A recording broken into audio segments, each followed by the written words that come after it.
ప్రసంగం పిపాసు గురు భ్రాతలందరికీ మరి మాతృమండలికి నా యథాయోగ్యం ప్రణామం చేస్తూ వారి అహితుకి పరీక్ష ప్రార్థన పోతుంది. ఈరోజు ప్రసంగం ఎటువంటిది? నిన్న మనం మహాదేవులు అంటే శివుడు, మహాదేవులతో భగవంతుడికి శ్రీకృష్ణ పరమాత్మకి సంబంధ జ్ఞానాన్ని మనం తెలుసుకుందాం. మహాదేవులుతో శ్రీకృష్ణ పరమాత్మకి ఎటువంటి సంబంధం, అద్భుతమైన చరిత్ర, అదే క్రమాగతంలోని ఈ భారతదేశంలో మహాదేవులు స్వయంగా 12 చోట్ల జ్యోతిర్లింగం అంటారు. 12 జ్యోతిర్లింగం. మొట్టమొదటి జ్యోతిర్లింగం సోమనాథ్, సౌరాష్ట్రంలోని సోమనాథ్. మహాదేవుల తాలూకా కథ విన్నా కూడాను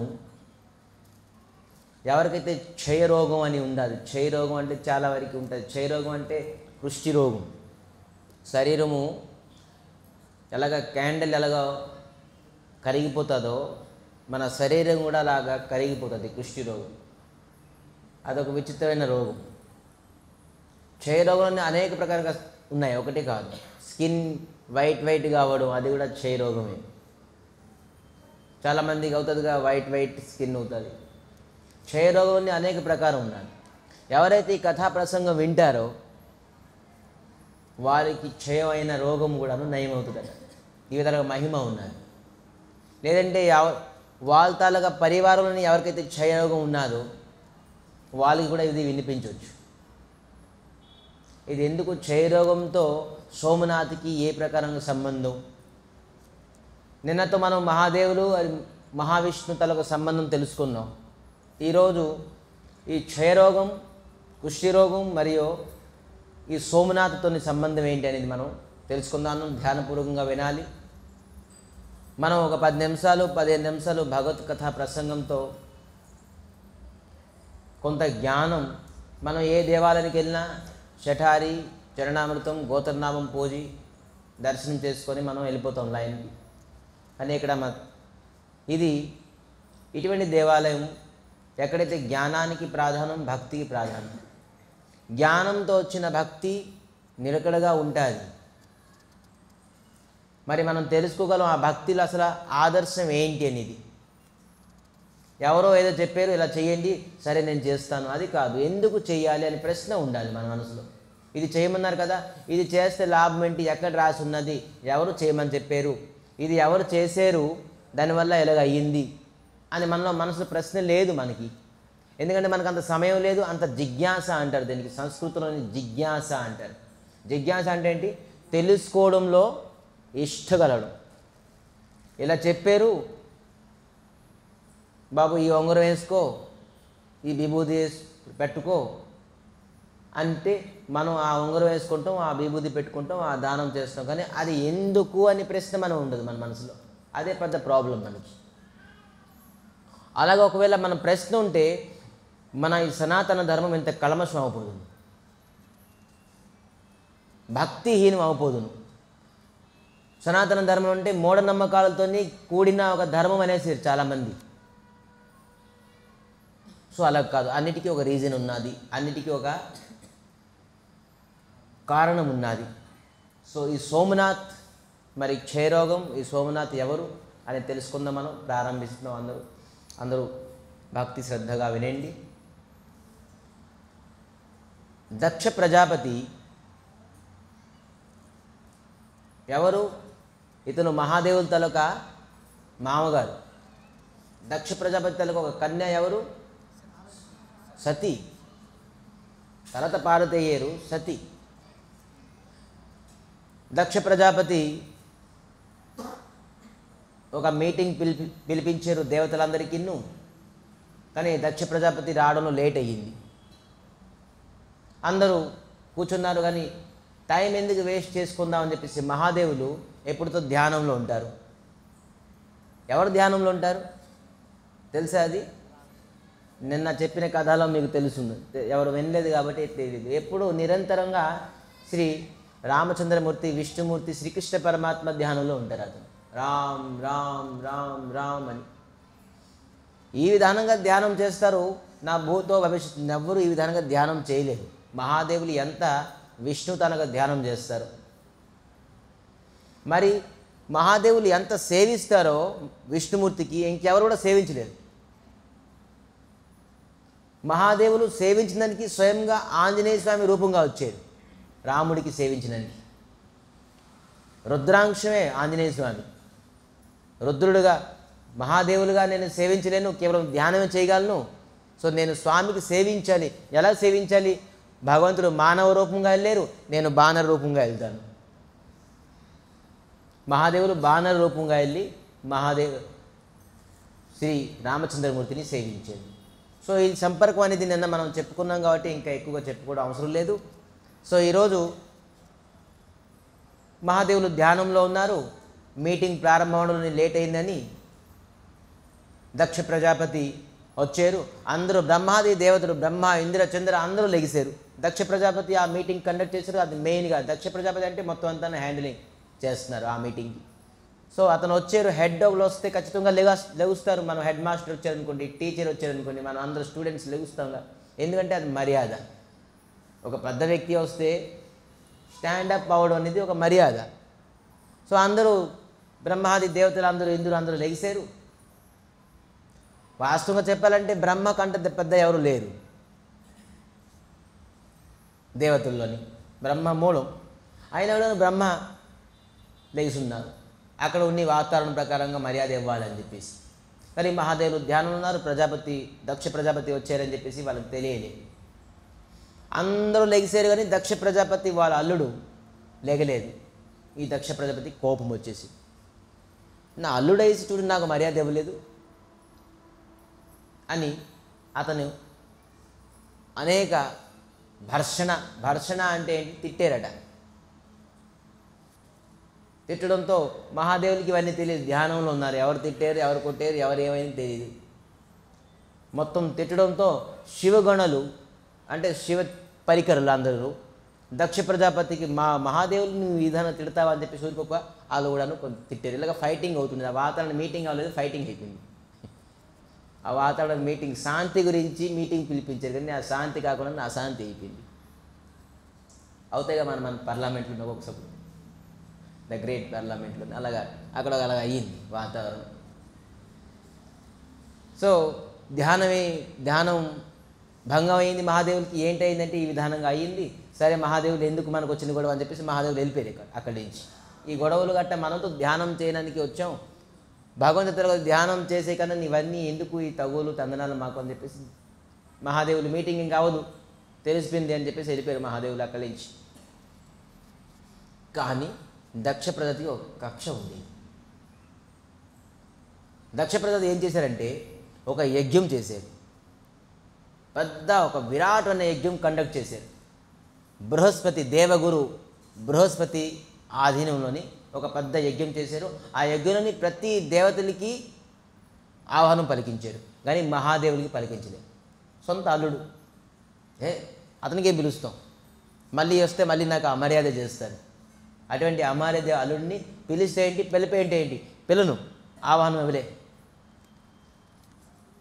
అందరూ వెళ్తున్నారు, వాళ్ళ తాలూకు పుష్పక వాహనంతో వెళ్తున్నారు. సతీ చూస్తున్నారు. అందరూ దేవతలందరూ ఎక్కడికి వెళ్తున్నారు ఒకటేసారి.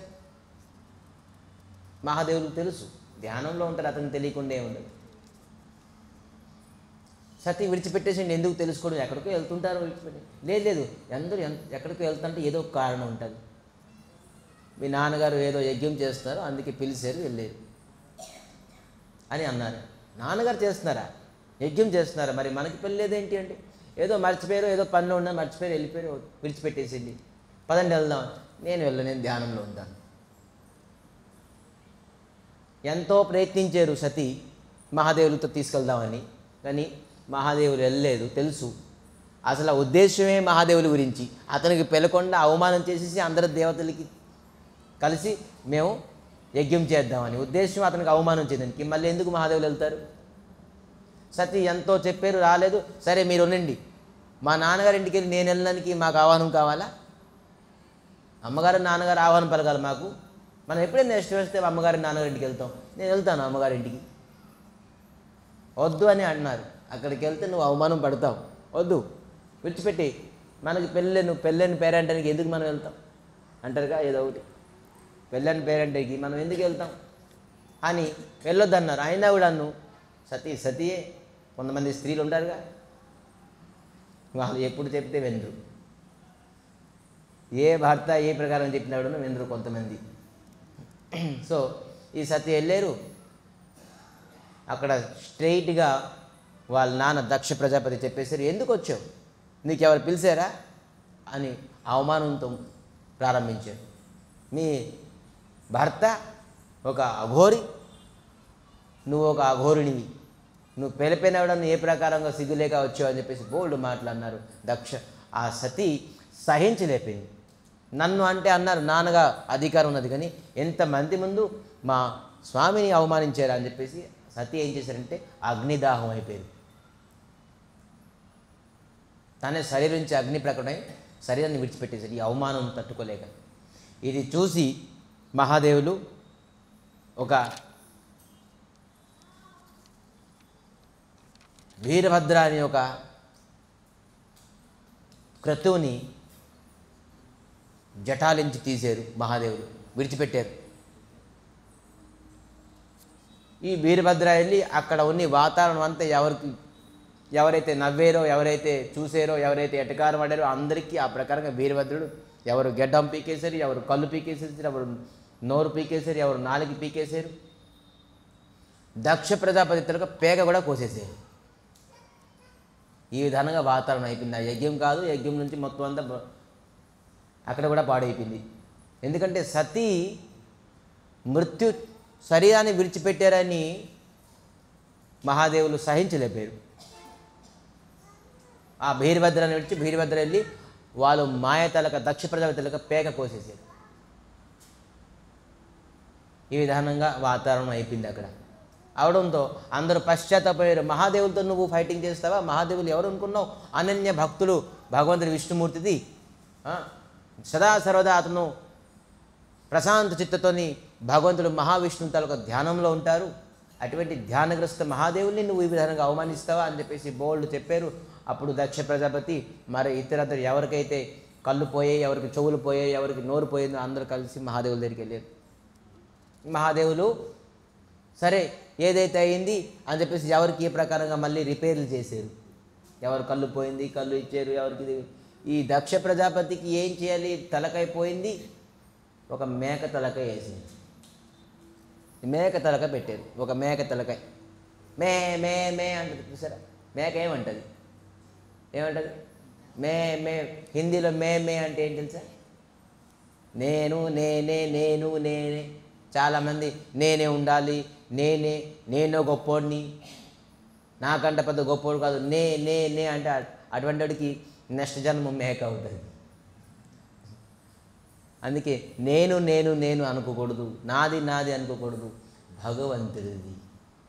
భగవంతుడు దయ వల్ల నేను ఇలాగున్నాను, స్వామి తాలూకు దయ వల్ల నేను ఈ విధానంగా ఉన్నాను అని అనుకోవాలి. ఎప్పుడు నేను గొప్ప మనలో ఏమి లేదు. భగవంతుడు అంశం మనలో ఉన్నది కాబట్టి మనమైనా తినగలుస్తున్నాం, పడుకోగలుస్తున్నాం, ఏదైనా చేయగలుస్తున్నాం. భగవంతుడి అంశం మనలో లేదనుకోండి, మనం శవంతో సమానం. ఎప్పటి వరకు మన శరీరంలో భగవంతుడికి అంశం ఉన్నదో అప్పటి వరకు మనం బలవంతులమి, బుద్ధిమంతులమి, తేజోమంతులమి, ఏదైనా చేయగలుస్తాం. లేదంటే మనం శవం ఒక 1 hour అయిన తర్వాత శవం ఏమవుతుంది? డీకంపోజ్ అయిపోతుంది, మొత్తం అంతా పాడైపోతుంది శరీరం. స్వామి మనలో ఉన్నారు కాబట్టి మనలో ఏదైనా శరీరానికి ఏదైనా చేయగలం, చూడగలం, తినగలం, అరిగించుకోగలం. లేదంటే ఎందుకు పనికిరది? శరీరంతో ఏం అవదు. సో ఈ ప్రకారంగా మేక మే అనుకున్నాను, నేనే గొప్పోడిని, నాకు ఇలాగ అవమానం చేశారు అల్లుడు అని చెప్పేసి చెప్పడంతో తనకి లాస్ట్కి ఏమైంది? మేక తలకాయ దొరికింది. తను ఎప్పుడైతే అర్థం చూస్తున్నారో, దక్ష ప్రజాపతి ఎంత పెద్ద పోస్ట్లో ఉండి నాకు మేక దూగదానికి జుట్టు లేదు, పౌడర్ రాసుకునేదానికి ఫేస్ లేదు, ఏం లేదు. మేక తలకైతే ఏ మేకప్ అవుతుంది? నీ మేకప్ నో మేకప్. మేక ఏమి మేకప్ అవుతుంది? ఎంత పెద్ద పోస్ట్ దక్ష ప్రజాపతి. మళ్ళీ బతుకు ఇచ్చారు, జీవితం ఇచ్చారు, తాత్కాలికంగా ఒక మేక బుర్ర పెట్టారు. కానీ మేక ఏమి మేకప్ అవుతుంది? ఎప్పుడు అర్థంకి వెళ్ళినప్పుడన్నా ఒక లోటు ఉండితే రే మేక తలకే నాకు ఎంత బతికి మేక తలకైతే బతుకుతాను వచ్చి అని తను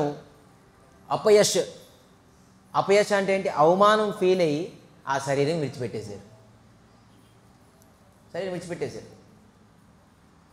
విడిచిపెట్టి మళ్ళీ ఇంకో శరీరం పొందేరు. నూతనమైన శరీరం పొంది పుట్టినతో నుంచి తపస్సు చేశారు.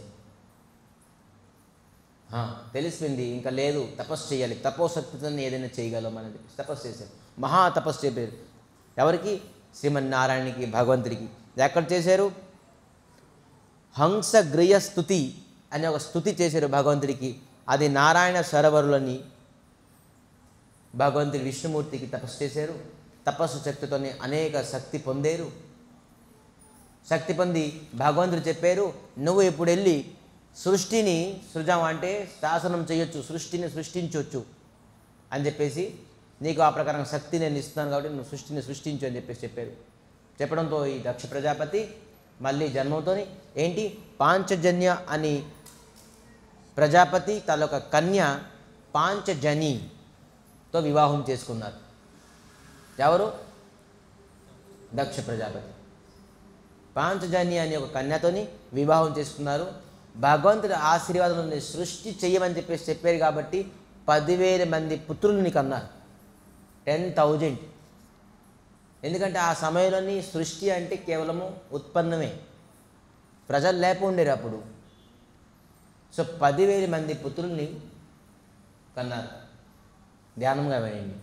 10 మంది పుత్రుల్ని కని ఏం చేశారంటే, అరే పిల్లలు మీరందరూ తపస్సు చేయండి, ఎందుకంటే నేను తపస్సు చేసి నేను ఏం పొందాను నాకు తెలుసు, అందుకే మీరు అందరూ తపస్సు చేయండి. శాస్త్రం ఏమి రాస్తుందంటే ధ్యానంగా వినండి. మన పిల్లలకి మనం ఎక్కువగా ఫెసిలిటీస్ ఇవ్వడంతో మనమే స్వయంగా పాడు చేసుకుంటున్నాం. మనం అనుకుంటాం మన పిల్లలకి ఫెసిలిటీస్ ఇస్తున్నామని. లేదు, వాళ్ళు చిన్నప్పటి నుంచి మనం అనేక ప్రకారంగా ఫెసిలిటీస్ ఇస్తున్నాం. వాళ్ళ జీవితంలో ఏదో ఒకటి చిన్న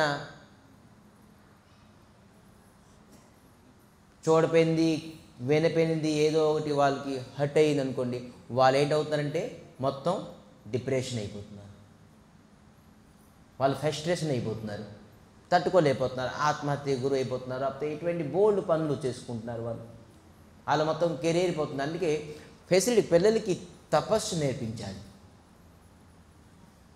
పిల్లలకి త్యాగం నేర్పించాలి, పిల్లలకి సమర్పిత భావం నేర్పించాలి. భగవంతుడిపైన సమర్పితం, భగవంతుడిపైన త్యాగం. వాళ్ళు ఏది అడుగుతారు ఇచ్చేయడం కాదు గుడ్డిగా. వాళ్ళకి భగవంతుడిపైన ఆకర్షణ, భగవంతుడి గురించి విశేషత్వం నేర్పించాలి. ఎవరైనా వాళ్ళ పిల్లలకి వాళ్ళ స్వభావంగానే ఏది కావాలంటే అది ఇస్తారు. లేదు, మనం వాళ్ళకి శిక్ష ఇవ్వాలి, టీచింగ్స్ ఇవ్వాలి. ఇప్పుడు ఏంటి పిల్లలంటే గుర్రాల పోటు ఉంటే చూసారా, గుర్రాల పోటు రేస్,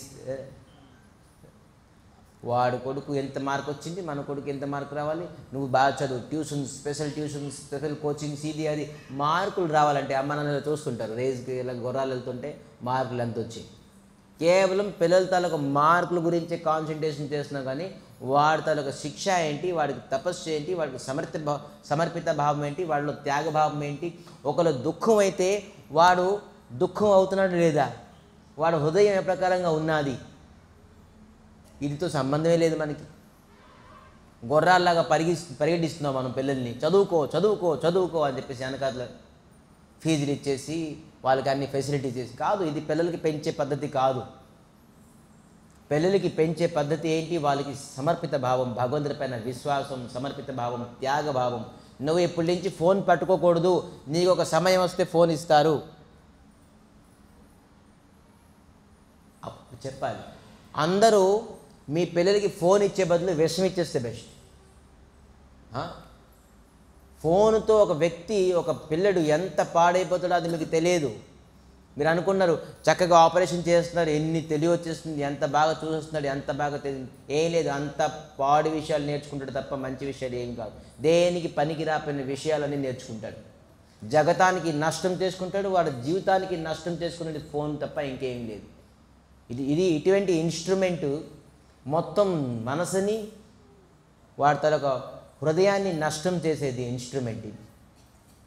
సో దయచేసి ఎవరైతే పిల్లలు ఉన్నారో వాళ్ళకి ఫోన్స్ ఇవ్వకండి. ఎంత చదువు పుస్తకాల్లో అవుతుందో, టీచింగ్స్లో ఉంటుందో అంతే చదువు చాలు. ఫోన్లో చదివి ఎక్కువగా పాడైపోవడం అవసరం లేదు. అందుకే దయచేసి ఎక్కువగా ఫెసిలిటీస్ కాదు, వాళ్ళకి త్యాగభావం, వాళ్ళ హృదయానికి సరళమైన భావం, హృదయానికి దయా అనే భావం కల్పించండి. సో అప్పుడు మీపైన ఎప్పుడు దయ కల్పిస్తారు. మీరు బాధల్లో ఉన్నప్పుడు ఈ ప్రకారంగా వాళ్ళకి ఫెసిలిటీ ఇస్తారు. అమ్మా నాన్న బాధపడినప్పుడు వాళ్ళు బాధపడుకున్నారు, అంత కఠోర హృదయం అయిపోతుంది వాళ్ళకి. బాధపడతారో ఏమైంది అని చెప్తారు అమ్మా నాన్న. లేదు, ఒకరి బాధ విని, ఒక బాధ చూసి పిల్లలు బాధపడాలి, అటువంటి హృదయం చేయించాలి. అప్పుడు అమ్మ నాన్న బాధపడితే ఆ పిల్లలు బాధపడతారు. సో ఈ దక్ష ప్రజాపతి వాళ్ళ పిల్లలకి తపస్సు చేయండి అని పంపించారు. ఎంతమందికి? లైన్లో ఉన్నారు, ట్రాక్లో ఉన్నారు. సో అయితే 10,000 మంది పంపించారు. పంపించి ఎప్పుడు రావాలన్నా మీకు 25 years ఇస్తే అప్పుడు మీరు రిటర్న్ రావాలి. లేదంటే గురుకుల ఆశ్రమంలోని గురువు దగ్గర ఆదిన ఉండి మీరు తపస్సు చేయండి. సరే, 25 సంవత్సరాల తర్వాత ఏం చేస్తారన్నా వచ్చి మీరు వివాహం చేసుకోవచ్చు. అప్పుడు మీరు కూడా సృష్టిని సృజనం అంటే పెంచవచ్చు. సరే నాన్న అని చెప్పేసి వీళ్ళు 25 years వెళ్ళారు తపస్సు చేయడానికి. తపస్సు చేసుకున్నారు చక్కగా, అన్ని వేదాలు పురాణాలు శాస్త్రాలు నేర్చుకున్నారు, తపోశక్తి ఉన్నది. రిటర్న్ వస్తున్నారు. రిటర్న్ వచ్చినప్పటికీ నారాయణ నారాయణ నారాయణ నారదులు కనిపించారు. ఎక్కడికి వెళ్తున్నారు అబ్బాయిలు? ప్రీచింగ్లో నెంబర్ 1. నారదులు ఎటువంటి ప్రీచింగ్స్ కాదు, ఏ స్కూల్ కాదు, కాలేజ్ కాదు, ఎక్కడ విడిచిపెట్టరు. 10,000 మంది ఒకే లాట్ వెళ్తుంది. నారదులు అడిగారు, ఎక్కడికి వెళ్తున్నారు? లేదు, మా తపస్సు అయిపోయింది, మేము ఇప్పుడు వివాహం చేసుకుని వెళ్తున్నాం. వివాహం చేసుకుంటారా? తథేకం రాష్ట్రం పురుషం, ఒకే ఒక పురుషున్నాడు, వారి పేరేమి తెలుసా మీకు? మరి ఏం పురాణ శాస్త్రం చదివారు? వివాహం చేసుకుంటారా మీరు? మళ్ళీ విలంబచ అదృశ్యం నిర్గమం, ఇటువంటి ఒక గృహం ఉన్నది, దాంట్లోని మీరు లోనికి వెళ్తే మరి బయటికి రాలేరు. అది తెలుసా మీకు? వివాహం చేసుకుంటారా మీరు? నానా రూపత్మన బహురూపం స్త్రీయం, ఒక్కొక్క సెకండ్కి ఒక్కొక్క రూపం పరివర్తన చేస్తుంటుంది. ఆవిడ ఎవరు తెలుసా మీకు? వివాహం చేసుకుంటారా వెళ్ళి? ఇలాగా 10 ప్రశ్న. నాద్య ఉభయత్ వహన్, ఒక నది ఉన్నది, 2 వైపు ఏమవుతుంది? ప్రవహిస్తుంది. అదేం తెలుసా నీకు? ఎలాగని క్వచిత్ హంస విచిత్ర కథ, ఇటువంటి ఒక హంసము విచిత్రమైన కథ చెప్తుంది. అదేంటి తెలుసా నీకు? ఈ వేదం పురాణం ఏమి లేదు, ఈ క్వశ్చన్స్ అడిగితే తనకి తల తిరిగేసింది. 10,000 మందికి. వివాహం చేసుకుంటారా మీరు? ఇవన్నీ తెలియకుండా ఏం వివాహం చేసుకుంటారు మీరు? అంటే మా నాన్నగారు చెప్పారండి, తపస్సు చేసుకున్న తర్వాత 25 సంవత్సరాల తర్వాత వివాహం చేసుకోమని. ఏమి నాన్న, అసలు పరమపిత ఎవరు తెలుసా నీకు? నువ్వు 25 సంవత్సరాల కిందట మీ నాన్న దక్ష ప్రజాపతి, దానికి ముందు నాన్న ఎవరు? నీ ఆత్మ తాలూక పరమాత్మ ఎవరు నీకు తెలుసా? అది ఆ పరమాత్మ శ్రీకృష్ణ పరమాత్మ. అది తెలియకుండా నువ్వు వివాహం చేసుకుంటున్నావు, ఇచ్చేద్దాం అని చెప్పేసి చెప్తున్నావు. పరమపితాన్ని, మీ పరమపిత ఏం చెప్తున్నారు అది విను, పరమపితాని ఎక్కడున్నారో తెలుసుకో, పరమపితాకి ఏ విధానంగా పొందాలో అది తెలుసుకో అని చెప్పేసి నానా ప్రకారంగా ప్రచారం చేశారు. ఇంకా వీళ్ళు వివాహం మాకొద్దు, మేము పరమపిత శ్రీకృష్ణ పరమాత్మ దగ్గరికి వెళ్తాం, మాకు ఈ వివాహం వద్దు అని చెప్పేసి వాపసు వెళ్ళిపోయారు. దక్ష ప్రజాపతి ఎదురు చూస్తున్నారు, 25 సంవత్సరాలు అయిపోయింది, ఇంకా మా పిల్లలు ఏం రాలేదు. అప్పుడుతో ఫోన్ లేవు, మెసేజ్ లేవు, వాట్సాప్ లేవు, ఇన్స్టాగ్రామ్ లేదు. ఎలా చేసి చూస్తే విన్నారు చాలామందితోని, మీ 10,000 మంది పుత్రులు నారదులు ప్రీచింగ్తోని వీళ్ళు మళ్ళీ బ్రహ్మచర్య వ్రతాన్ని పట్టుకొని వెళ్ళిపోయారు. వివాహం మరి చేసుకోరు, అందరికీ కాషాయ వస్త్రం వేసేసారు. ఈ కాషాయ వస్త్ర వ్యక్తులే అన్ని గుడిలో ఉన్నారు. ఇప్పుడు శ్రీకృష్ణ చైతన్య మఠంలోని ఇంకా ఇతర గుళ్ళలోని బోల్డ్ మఠాల్లోని చేరుకున్నారు ఈ 10,000 మంది. అక్కడ భగవత్ కథ ప్రసంగం ఇవన్నీ చెబుతున్నారు ఇప్పుడు. సో సరే ఏం చేస్తానని చెప్పేసి దక్ష ప్రజాపతి ఇంకో వివాహం చేసుకున్నారు. ఇంకో వివాహం చేసుకొని ఇప్పుడు కెపాసిటీ తగ్గింది. 1000 మంది పుత్రులను కన్నారు.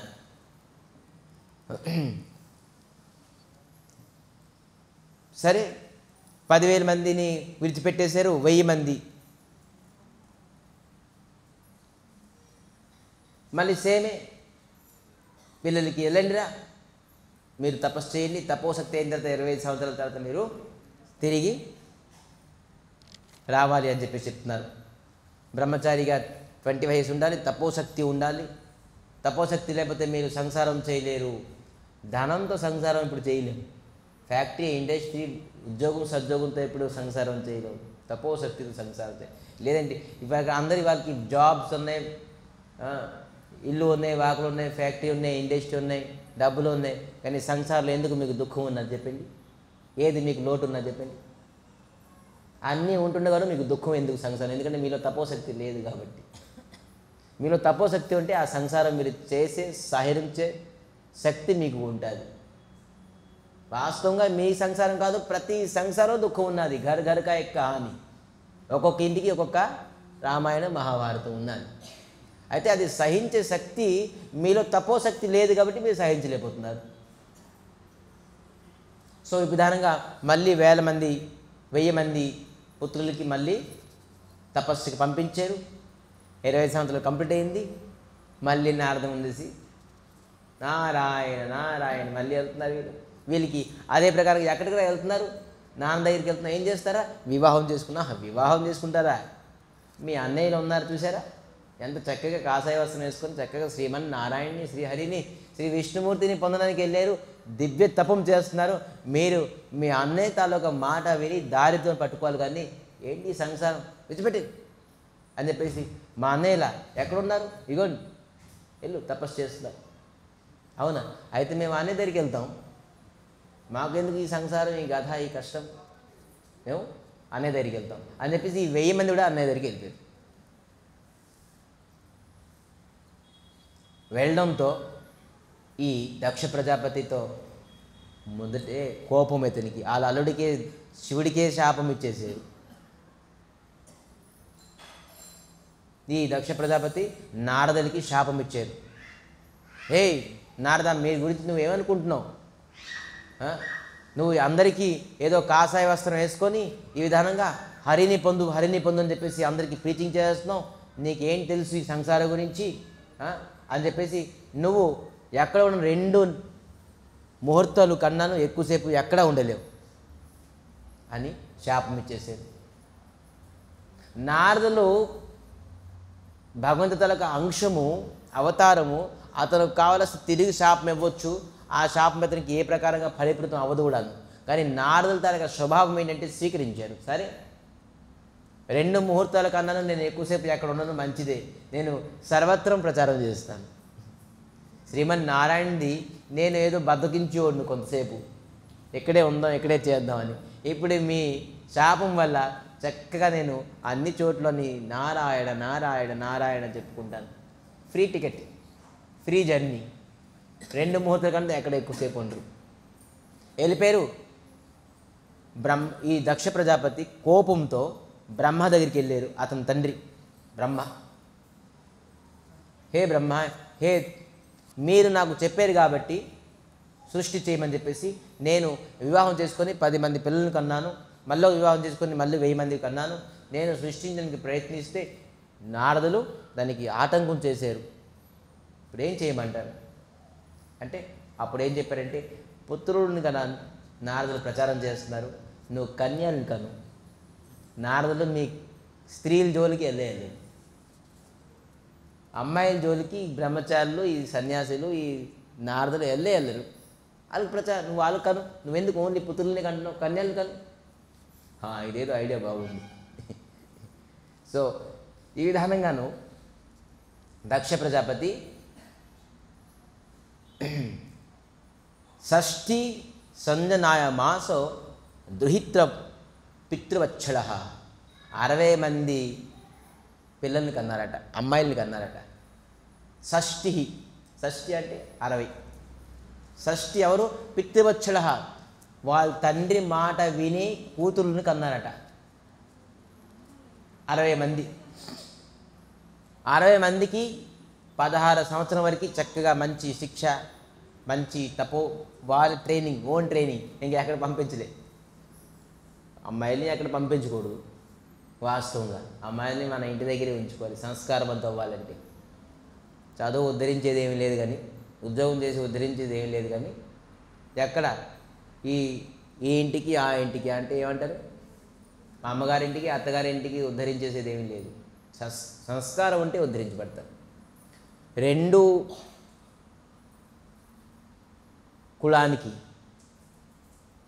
కులానికి మర్యాద, 2 కులానికి సన్మానం ఇచ్చేది ఆడది, అత్తగారింటికి అమ్మగారింటికి. అమ్మగారింట్లో పేరు కూడా పడుతుంది, పలానా ఇంటికి వెళ్ళారు, ఎంత బాగున్నది కోడలు అని చెప్పేసి. అక్కడ అత్తగారింటికి వెళ్ళి మా కోడలు ఎంత పెద్ద మంచి పని చేసింది అని చెప్పేసి. 2 కులానికి మంచి పేరు ఇచ్చేది స్త్రీ. పుత్రుడైతే కేవలం ఒక కులంకే ఇస్తారు, ఒక వంశంగా ఇస్తారు, ఒక కుటుంబం ఒక వంశంగా ఇస్తారు. కానీ స్త్రీ 2 వంశానికి 2 కుటుంబానికి ఇస్తారు, స్త్రీ మామూలుగా. అందుకే అయితే స్త్రీ ఆ విధంగా సంస్కారవంతం అవ్వాలిగా. దక్ష ప్రజాపతి సంస్కారవంతంగా పెంచేది. అందుకే స్త్రీకి చదువు కన్నాను సంస్కారం ఇవ్వాలి, పుత్రులకి తపస్య త్యాగాన్ని నేర్పించాలి, స్త్రీలకి సంస్కారం నేర్పించాలి. చిన్నప్పటి నుంచే అల్లరి చేస్తే మనం ఏదో కొనేసి ఇచ్చేయడం, ఎక్కడికో తీసుకెళ్ళిపోవడం అది కాదు సంస్కారం. సంస్కారం అంటే ఏంటి? భగవంతుడి గురించి తెలుసుకుంటేగా సంస్కారం. తపస్య అంటే ఏంటి? భగవంతుడి గురించి తెలుసుకోవడం తపస్య. ఇంకా తపస్య అనేది ఏమి లేదు జగతంలోని. సంస్కారం అంటే ఇంకేమీ లేదు. ఎవరైతే భగవంతుడు శ్రీకృష్ణ, శ్రీ విష్ణుమూర్తి, శ్రీమన్నారాయణ గురించి తెలుసుకుంటారో వాడికంటే సంస్కారవంతులు ఇంకెవరి జగతంలో లేదు. అతను ధర్మానికి ప్రతీకం ఎవరైతే శ్రీమన్నారాయణ గురించి తెలుసుకుంటారో. మరి శ్రీమన్నారాయణ, శ్రీహరి, శ్రీకృష్ణ పరమాత్మ గురించి ఎవరు తెలుసుకుంటారో అతనికంట తపస్వి ఎవరు లేరు. అదే దివ్య తపం, అదే దివ్య సంస్కారం వాళ్ళకి. అందుకే దయచేసి మీ పిల్లలకి భగవంతుడు శ్రీమన్నారాయణ, శ్రీకృష్ణ పరమాత్మ తరపున జ్ఞానం ఇవ్వండి, భక్తి ఇవ్వండి, నామం ఇవ్వండి. సో విధానంగా సంస్కారవంతంగా పెంచారు. 16 సంవత్సరాలు అయితే వివాహం చేయాలి పిల్లలకి. సో ఏం చేశారంటే ధర్మానికి ఇచ్చి 10 మంది కన్యల్ని వివాహం చేశారు. ధర్మముకి 10 పిల్లల్ని వివాహం చేశారు, 10 మంది పిల్లలతో. మరి 13 కన్యల్ని కశ్యప ఋషికి ఇచ్చి వివాహం చేశారు. 60 మందిలు కదా, 60 మందిని 10 మందికి ధర్మానికి ఇచ్చారు, 13 మందిని కశ్యప ఋషికి ఇచ్చారు, 2 భూతకి ఇచ్చారు, 2 అంగిరాకి ఇచ్చారు, 2 కృషాశ్వకి ఇచ్చారు, 4 తక్షకి ఇచ్చారు. మరి 27 మంది పిల్లల్ని, ఇప్పుడు మన టాపిక్ ఇదే, 27 కన్యల్ని చంద్రుడికి ఇచ్చి వివాహం చేశారు. ఎవరికి? 33 మంది ధర్మానికి ఇచ్చారు, విధంగా అంగిరాకి ఇచ్చారు, కశ్యప ఋషికి ఇచ్చారు, ఇలాగ ఇచ్చారు 33 మందికి. ఇంకా మిగిలే 27 మందిని చంద్రుడికి ఇచ్చి వివాహం చేశారు. చంద్రుడికి అద్భుతంగా వివాహం చేశారు. 27 కన్యలు. ఎవరెవరు? బోల్డ్ మంది ఉన్నారు. ఆద్ర, పునర్వసు, అశ్విని, కీర్తిక, భరిణి, రోహిణి, మృగశిరి, పుష్య, అశ్లేష, మఘ, పూర్వ, ఫల్గుణి, ఉత్తర ఫల్గుణ, హస్త, చిత్ర, స్వాతి, విశాఖ, అనురాధ, జ్యేష్ఠ, మూల, పూర్వ ఆషాఢ, ఉత్తర ఆషాఢ, శ్రవణ, ఘనిష్ట, షడవిజ, పూర్వ భద్రపద, ఉత్తర భద్రపద, రేవతి. వీళ్ళందరూ ఎవరు తెలుసా?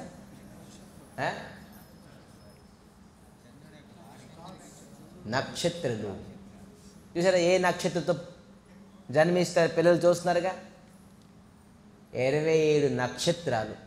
27 నక్షత్రాలతో చంద్రుడు విరాజమానై వివాహం చేసుకొని ఎంతో శోభాయమానంగా వెళ్తున్నారు. ఆ నక్షత్రాల చంద్రుడికి శోభాయమానం, ఆ చంద్రుడి వల్ల ఈ నక్షత్రాలు శోభాయమానం. ఈ ఒక్కొక్క నక్షత్రంతోనే మనం జాతకం చూస్తాం అన్నమాట.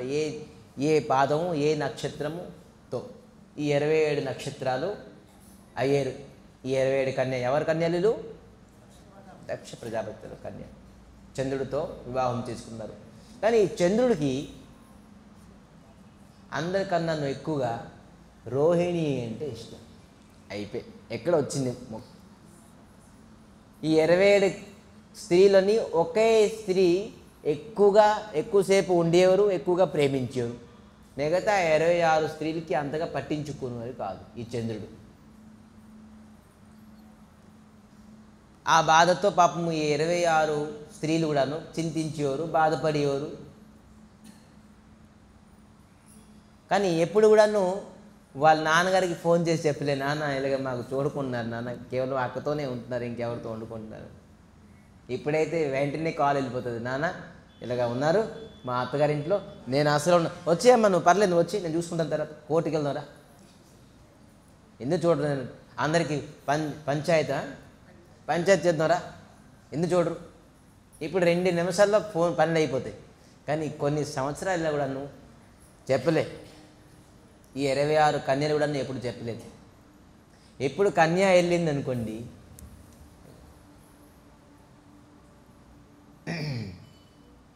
ఎప్పుడైతే పండగ అని పిలిచారో దక్ష ప్రజాపతి, 27 స్త్రీలు కూడా వచ్చారు, 25 కన్యలు కూడా వచ్చారు దక్ష ప్రజాపతికి. కానీ రోహిణి చాలా అందంగా అద్భుతంగా ఉన్నది. ఇంకా 26 కన్యలు పాపం ఎండిపోయి వికారంగా ఉన్నారు. ఒక ఏ ప్రకారంగా శృంగారం లేదు, ఏ ప్రకారంగా ఏం లేదు. చూసి కనిపెట్టారు, అమ్మ మీ అందరూ ఏంటి ఎలాగైపోయారు? మీ శరీరం క్షీణైపోయింది, ఏం ఆలోచన ఏంటి నీకు వచ్చింది, ఏమైంది నీకు బాధ? మీ అత్తగారింట్లోని మీ ఆయన ఏమైనా చూడకున్నారా, చేయకున్నారా? ఏం చెప్పలే, కంప్లైంట్స్ ఏం చేయలేదు. 50 కిలో 60 కిలో ఉండేవారు, పాపం 30 కిలో అయిపోయారు.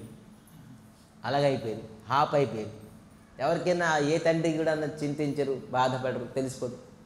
ఇప్పుడు 50 కిలో అంటే అమ్మగారు అత్తగారి ఇంటికి వెళ్తే 1 ఇయర్లోనే 100 కిలో అయిపోతారు. 150 కిలోలు కూడా ఏం ఆశ్చర్యం లేదు. దాన్ని బట్టి తెలిసిపోతుంది మన అత్తగారి ఇంట్లోని మనం కన్యాలుగా ఉన్నారని చెప్పి. ఇప్పుడు ఎవరు క్షీణం అవడానికి ఎవరు లేరు, ఇంకా కిలోలు పెరుగుతాయి కానీ కిలోలు తగ్గు. దాన్ని బట్టి మనం తెలుసుకోవడం బాగానే ఉన్నారు, రాజత్వం చేస్తున్నారు అక్కడ.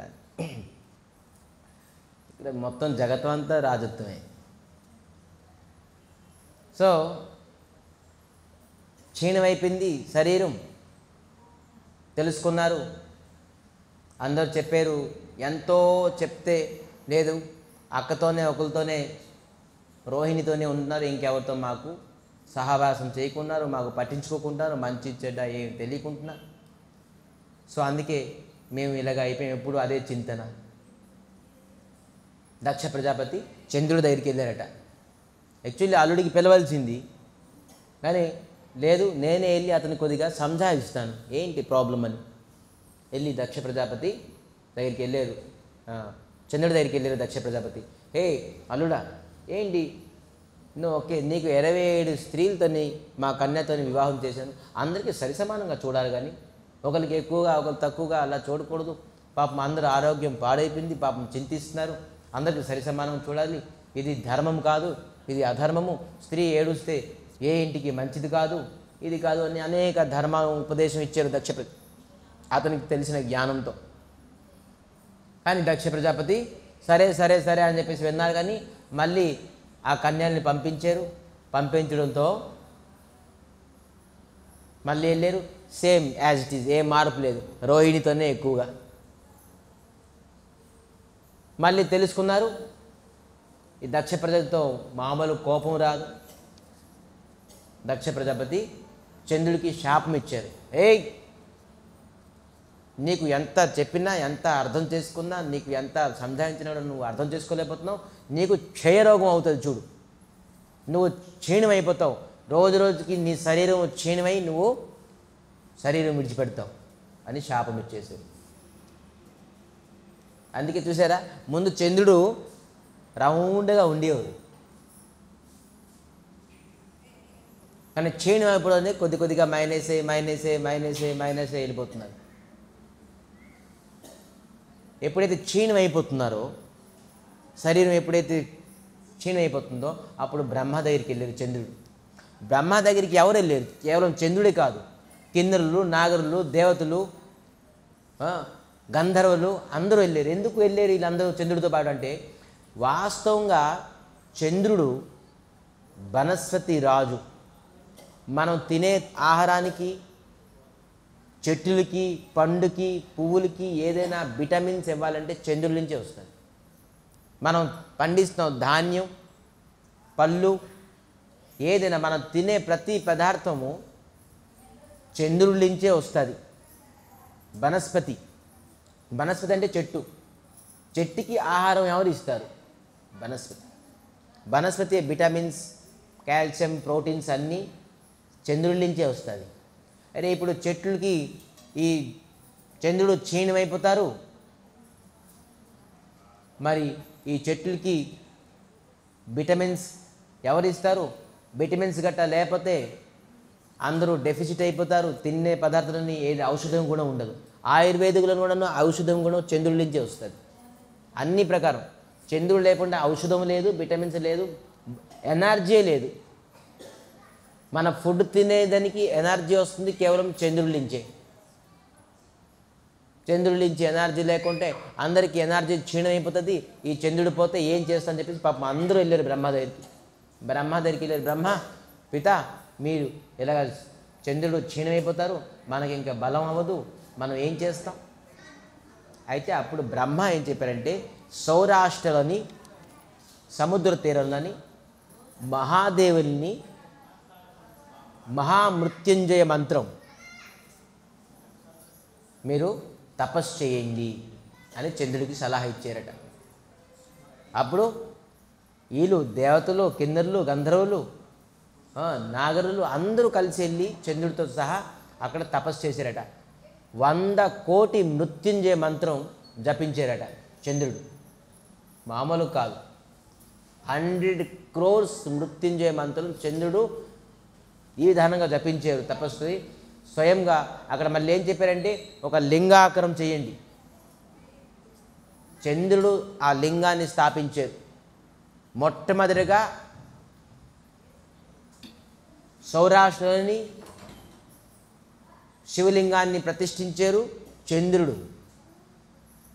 ప్రతిష్ఠించి 100 కోటి మహామృత్యుంజయ మంత్రాన్ని జపించారు. ఎందుకంటే క్షీణమైపోతారు, చనిపోతారు. మృత్యుని జయించడం అనేది ఈ మృత్యుంజయ మంత్రంలో ఉంది. కాబట్టి ఈ మహామృత్యుంజయ మంత్రాన్ని జపిస్తూ 100 కోట్లు మంత్రం జపించారు. స్వయంగా మహాదేవులు ప్రకటమయ్యారు. మహాదేవులతో ఆశుతోష్ ఎవరు ఏం తపస్సు చేస్తే ఖచ్చితంగా అతనికి చంద్రుడు చెప్పారు, మహాదేవులు మీరు నాకు రక్షించాలి. దక్ష ప్రజాపతి నాకు ఇలా శాపం ఇచ్చారు, నాకు కూడా ఇచ్చారు బాబు. మాయ ఉండేవాడు అప్పుడు. ఇప్పుడు నీకు మళ్ళీ మాయ అయ్యారు. మా మాయతో నేను మళ్ళీ పెట్టుకోలేను.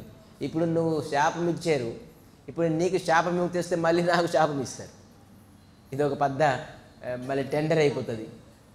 నువ్వు ఎలాగో ఏ విధానంగా నువ్వు తపస్సు చేసావు కాబట్టి ఆ తపస్సుకి నేను ఒక సొల్యూషన్ ఇస్తాను. ఏంటి అంటే, కృష్ణపక్షకి ఒక్కొక్క నువ్వు క్షీణం అవుతావు, మళ్ళీ శుక్లపక్ష వచ్చేవాడికి మళ్ళీ నువ్వు పెరిగిపోతావు. అంటే చావు ఉండదు నీకు శుక్లపక్షకి వచ్చేటికి నువ్వు ఒక్కొక్క కొద్ది కొద్దిగా తగ్గుతావు. మళ్ళీ శుక్లపక్ష వచ్చేటికి మళ్ళీ నువ్వు నిండుకుంటావు. ఆ విధానంగా నేను చేయగలను అని చెప్పి చెప్పడంతో అప్పుడు ఈ చంద్రుడు నుంచి ప్రకటమైన చంద్రుడు భగవంతుడికి మహాదేవుడికి ప్రకటన చేసి ఈ మహాదేవులు కిన్నరులు గంధర్వులు అందరూ మహాదేవులకు చెప్పారు, కేవలం నువ్వే బాగుపడతావేంటి, మేము కూడా తపస్సు చేసాం కానీ నీతో పాటు వచ్చి మేమందరం ఏంటి అవ్వాలి, మా గురించి అడుగు అంటే అప్పుడు ఏం చెప్పారంటే, హే మహాదేవ్, మీరు ఎక్కడే ఉండండి, ఎవరు మీకు దర్శించుకున్నా ఎవరు ఏం బాధ చెప్పినా కూడా వాళ్ళకి మీరు ఆశీర్వాదం ఇవ్వండి, ఎవరికి క్షయ రోగం వస్తుందో ఏ రోగం వచ్చినా కూడా వాళ్ళకి మీరు చర్మరోగానికి విముక్తి చేయండి అని చెప్పేసి అడిగారు. ఎవరు? చంద్రుడు. సరే తథాస్తు అని చెప్పేసి మహాదేవులు ఏ అయితే లింగం ఆ చంద్రుడు తయారు చేశారో ఆ లింగంలోనే ప్రవేశించారు. ఇది ఏం లింగం? ఈ లింగం పేరేంటి? సోమనాథ్. సోమ అంటే ఎవరు? సోమ అంటే చంద్రుడు. చంద్రుడు ఇంకొక పేరు సోమ్. సోమ్ అంటే చంద్రుడు. సోమ్ తనకు నాథుడు కాబట్టి సోమనాథ్ అని పేరు పడ్డారు. ఎవరు? మహాదేవుడు. సో మొట్టమొదటిగా ఆ సోమనాథ్కి చంద్రుడు ప్రకటన చేశారు, చంద్రుడు పూజించారు కాబట్టి ఆ శివలింగం పేరు సోమనాథ్ అని. ఇది భాగవతంలో ఉన్నది. భాగవతంలో ఎక్కడ లేదు, భాగవతంలో ఉన్నది, 6వ స్కందంలో ఉన్నది సోమనాథ్ అని. మరి అయితే మహాదేవులు అంత బలవంతులుగా, అంత ఆశీర్వాదం ఇచ్చే అంత శక్తి ఎందుకు అయ్యేదంటే మహాదేవులు ఎప్పుడూ భగవంతుల యొక్క ధ్యానంలో ఉంటారు. రేపు మనం తెలుసుకుందాం మళ్ళీ ఈ మహాకాలం అని ఎవరు, కాలానికి కాల ఎవరు, మృత్యుంజయం మహాకాళేశ్వరు ఉన్నారు కదా, మహాకాళేశ్వరుడు మహాకాలం ఇంకా ఎవరు ఉన్నారు, తినక పైన ఇంకెవరు ఉన్నారా అనేది మనకు ప్రశ్న. ఇప్పుడు మనకు సమయం అయిపోయింది కాబట్టి కేవలం సోమనాథ్ గురించి తెలుసుకున్నాం. ఈ సోమనాథ్ కూడా ఇంకొకరు ఎవరు కాలం ఉన్నారా, ఆ కాలం ఎవరు అనేది మనం రేపు తెలుసుకుందాం. ఈ ప్రకారంగా ఈ సోమనాథ్ తాలూకా కథ ఎవరైతే శ్రద్ధాపూర్వకంగా భక్తిపూర్వకంగా వింటారో వారికి అయ్యే క్షయరోగము నష్టం అవుతుంది. వాళ్ళ వంశంలోని ఎవరికి ముందుగా వచ్చిన క్షయరోగం ఎవరికైతే అవుతుందో వాళ్ళు కూడా అవ్వకుండా ఉంటుంది. వాళ్ళ పిల్లలకి భవిష్యత్తుగా ఎప్పుడైతే క్షయరోగం అవుతుందో వాళ్ళు కూడా క్షయరోగం నుంచి బయటపడతారు. కాబట్టి ఇటువంటి మహా అద్భుతమైన మహాదేవుల తలక ప్రసంగం రేపు మహాకాళానికి కూడాను కాళేశ్వరుడు ఎవరు అనేది మనం రేపు తెలుసుకుందాం. అయితే రేపు 11 o'clockకి భగవద్గీత మనం ఒక్కొక్క శ్లోకం తాలూకు అర్థం పరమార్థం తెలుసుకుంటున్నాం. ఇప్పుడు 2వ చాప్టర్ వరకు అయ్యింది కాబట్టి రేపు 11 గంటలకి 2వ చాప్టర్ ఏ శ్లోకంలో మనం స్టాప్ చేసాం నెక్స్ట్ శ్లోకం నుంచి మనం ఒక్కొక్క శబ్దానికి మీనింగ్ తెలుసుకొని భగవద్గీత తెలుసుకుందాం. అందరూ ఆహ్వానితులే.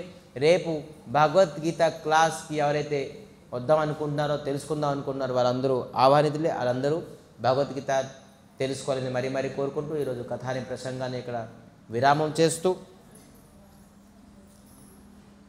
అందరూ భగవంతుడు ప్రసన్నం గురించి ఒక్కొక్క మాల జపం చేయాలని మరీ కోరుకుంటున్నాం.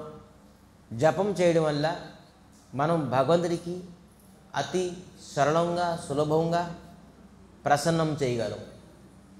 జపంకు మించిన పూజ, జపంకు మించిన ధర్మము, జపంకు మించిన యజ్ఞము, జపంకు మించిన దాన ధర్మము ఏది లేదు. ఎవరైతే భగవంతుని నామస్మరణం చేస్తారో వాళ్ళు మన శాస్త్రం రాసిన అన్ని ధర్మాన్ని నిర్వహించినట్టే. 33 కోట్లు తీర్థానికి వెళ్ళి స్నానం చేస్తే ఎంత ఫలితమో కేవలం ఒక దగ్గర కూర్చొని హరే కృష్ణ కృష్ణ కృష్ణ హరే హరే, హరే రామ రామ రామ హరే 100 వాజపేయి యజ్ఞం చేస్తే, 1000 అశ్వమేధ యజ్ఞం చేస్తే ఎంత ఫలితం వస్తుందో కేవలం భగవంతుడి తాలూకా నామాన్ని స్మరణం చేస్తే ఆ ఫలితం వస్తుంది. కాబట్టి అందుకే అందరూ భక్తి శ్రద్ధలతోని నామం చేయాలని మరీ కోరుకుంటున్నాం.